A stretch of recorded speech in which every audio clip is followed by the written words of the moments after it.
এখন কোরআন থাকবে মসজিদের ভিতরে, কোরআন থাকবে গেলাফের ভিতরে, আর রাষ্ট্র চলবে মানব প্রসূত মতবাদ দিয়ে, রাষ্ট্র চলবে অন্য কোনো আইন দিয়ে। সেই দেশে জিকির আজকার আপনি যাই করেন, কখনো সেই রাষ্ট্রে আল্লাহ রহমত বর্ষণ করবেন না।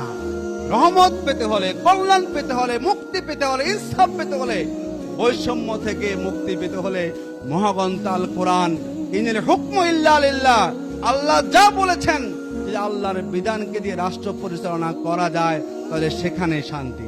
এখন রাষ্ট্রে বিশৃঙ্খল, দুর্নীতি চলে, চাঁদাবাদী চলে, দখলবাদী চলে, আল্লাহ মাফ করে দাও, হবে মাফ করবেন সেখানে? আল্লাহ চাঁদাবাজ থেকে হবে না সে, কারণ আপনি নিজে চেষ্টা করেন চাঁদাবাজকে রক্ষা করার জন্য, ঠিক না? যদি আপনি এমন রাষ্ট্র ব্যবস্থা কায়েম করেন যে রাষ্ট্র চলবে সৎ নেতার দ্বারা, যদি এমন রাষ্ট্র ব্যবস্থা কায়েম করেন যে রাষ্ট্রের কোন নেতা দুর্নীতি করতে পারবে না, আপনার সুযোগ আছে না? আছে না আপনাদের?